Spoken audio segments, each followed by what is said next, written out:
जय श्री राम, जय बजरंगबली। आज के इस पावन मंगलवार के दिन हम श्री हनुमान जी की कृपा पाने हेतु मंगलवार व्रत कथा का श्रद्धा पूर्वक श्रवण करते हैं। अंत तक अवश्य जुड़े रहें और भक्ति का आनंद लें। तो चलिए श्री हनुमान जी की पावन मंगलवार व्रत कथा का आरंभ करते हैं। एक ब्राह्मण दंपति के कोई संतान न हुई थी, जिसके कारण पति पत्नी दुखी थे। वह ब्राह्मण हनुमान जी की पूजा हेतु वन में चला गया। वह पूजा के साथ महावीर जी से एक पुत्र की कामना प्रकट किया करता था। घर पर उसकी पत्नी पुत्र की प्राप्ति के लिए मंगलवार व्रत किया करती थी। मंगल के दिन व्रत के अंत में भोजन बनाकर हनुमान जी को भोग लगाने के बाद वह स्वयं भोजन ग्रहण किया करती थी। एक बार उसे कोई काम आ गया, जिसके कारण ब्राह्मणी भोजन ना बना सकी।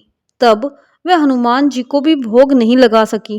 वह अपने मन में ऐसा प्रण करके सो गई कि अब अगले मंगलवार को हनुमान जी को भोग लगाकर ही अन्न ग्रहण करूंगी।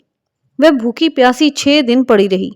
मंगलवार के दिन तो उसे मूर्छा ही आ गई। तब हनुमान जी उसकी लगन और निष्ठा को देखकर प्रसन्न हो गए।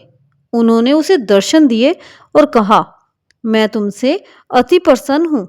मैं तुझको एक सुंदर बालक देता हूं, जो तेरी बहुत ही सेवा किया करेगा। हनुमान जी मंगलवार को बाल रूप में उसको दर्शन देकर अंतर ध्यान हो गए। सुंदर बालक पाकर ब्राह्मणी अति प्रसन्न हुई। ब्राह्मणी ने बालक का नाम मंगल रखा। कुछ समय उपरांत ब्राह्मण वन से लौटकर आया। प्रसन्नचित सुंदर बालक घर में क्रीड़ा करते देखकर वह ब्राह्मण पत्नी से बोला, ये बालक कौन है? पत्नी ने कहा, मंगलवार के व्रत से प्रसन्न होकर हनुमान जी ने दर्शन देकर मुझे ये बालक दिया है। पत्नी की बात छल से भरी जानकर उसने सोचा कि ये उल्टा व्यभिचारिणी अपनी कलुषता छुपाने के लिए बात बना रही है। एक दिन उसका पति कुएं पर पानी भरने चला तो पत्नी ने कहा कि मंगल को भी साथ ले जाओ। वह मंगल को साथ ले चला और उसको कुएं में डालकर पानी भरकर वापस घर आया तो पत्नी ने पूछा कि मंगल कहाँ है? तभी मंगल मुस्कुराता हुआ घर आ गया। उसको देख ब्राह्मण आश्चर्य से चकित रह गया। रात्रि में उसके पति को हनुमान जी ने स्वप्न में कहा, ये बालक मैंने दिया है, तुम पत्नी को उल्टा क्यों कहते हो? पति ये जानकर हर्षित हुआ। फिर पति पत्नी मंगल का व्रत रख अपना जीवन आनंद पूर्वक व्यतीत करने लगे। जो मनुष्य मंगलवार व्रत कथा को पढ़ता या सुनता है और नियम से व्रत रखता है, उसके हनुमान जी की कृपा से सब कष्ट दूर हो जाते हैं। अब हम सुनते हैं मंगलवार तथा मंगलिया की कथा। एक बुढ़िया थी। वह मंगल देवता को अपना इष्ट देवता मानकर सदैव मंगल का व्रत रखती थी और मंगल देव का पूजन किया करती थी। उसका एक पुत्र था जो मंगलवार को उत्पन्न हुआ था। इस कारण उसको मंगलिया के नाम से बुलाया करती थी। मंगलवार के दिन वह ना तो घर को लीपती और ना ही पृथ्वी खोदा करती थी।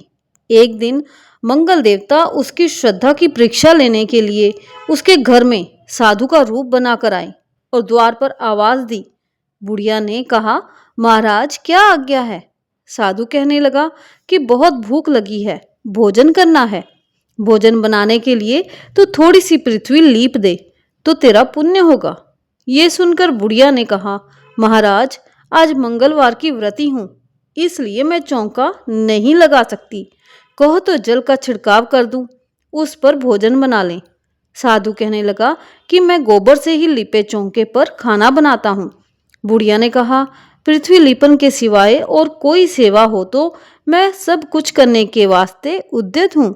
तब साधु ने कहा कि सोच समझ कर उत्तर दो, जो कुछ भी मैं कहूँ सब तुमको करना होगा। बुढ़िया कहने लगी कि महाराज पृथ्वी लीपने के अलावा जो भी आज्ञा करेंगे उसका पालन अवश्य करूंगी। बुढ़िया ने ऐसे 3 बार वचन दे दिया।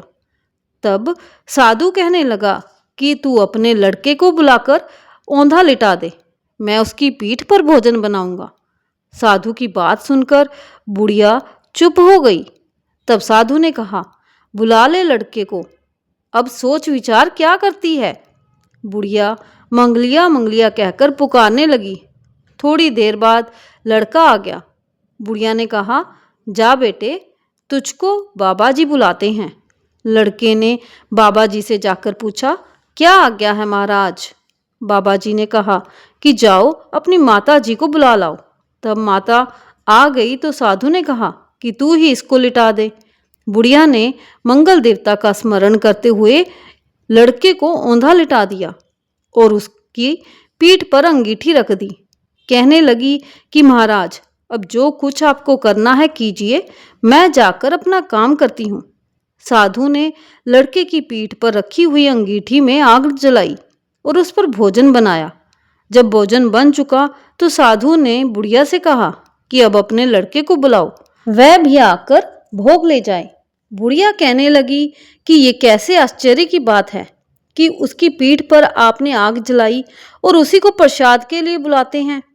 क्या ये संभव है कि अब भी आप उसको जीवित समझते हैं? आप कृपया करके उसका स्मरण भी मुझको ना कराइए और भोग लगाकर जहाँ जाना हो जाइए।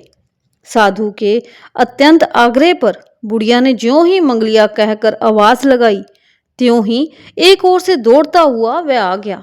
साधु ने लड़के को प्रसाद दिया और कहा कि माई, तेरा व्रत सफल हो गया।